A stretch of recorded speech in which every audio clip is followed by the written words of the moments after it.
Hello mga friendship, nandito tayo ngayon sa Nayara. Habang wala tayong ginagawa ngayon, kukunin natin ang opinion ng ating mga kababayan sa ating issue ngayong araw na to. Hihingi natin ang kanilang opinion kung bakit matapang ang mga kabit kaysa original na asawa. Yan ang ating tanong ngayon. Let's go guys, magtanong-tanong tayo. Mas matapang yung kabit kaysa tunay na asawa. Ano masasabi mo? Masasabi ko ganun pa rin. Masarap kasing kabit.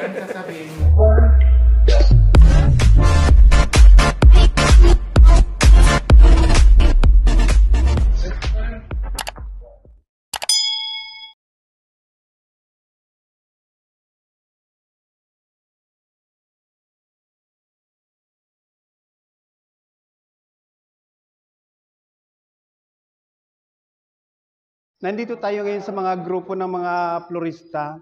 Hingi natin ang kanilang mga opinion tungkol sa ating... Ikaw sir, sa palagay mo, bakit malakas ang loob ng mga kabit kaysa original? Bakit matatapang ang mga kabit kaysa original? Ano sa palagay mo? Hindi ko pa kasi hindi ko pa nasubukan. Ito ang tanong. Bakit matapang ang kabit kaysa mga original? Kasi alam kasi nilang mas masarap sila.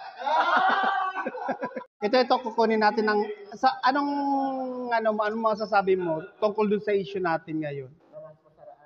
Bakit mas matapang ang mga kabit kaysa sa mga original?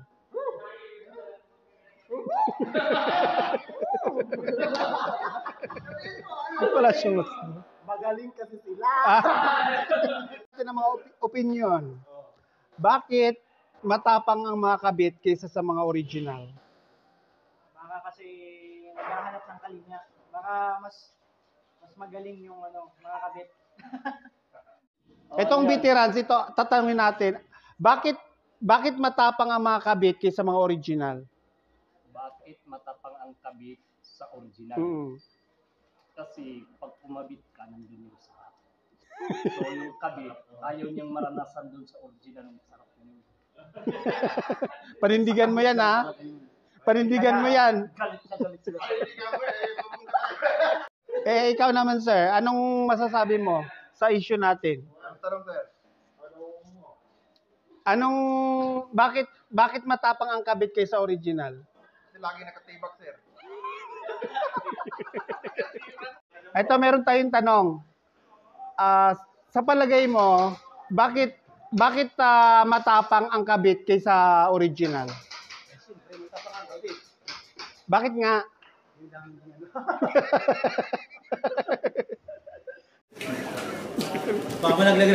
Ano masasabi mo sa... Masasabi ko lang dun sa katanungan mo kanina. Bakit sobrang galit? Binago mo na. Nasabi ni. Bakit mas matapang yung kabit kaysa tunay na asawa? Ano masasabi mo? Masasabi ko ganun pa rin. Masarap kasing kabit. Hindi nga. Pa rin kasi subok ko na.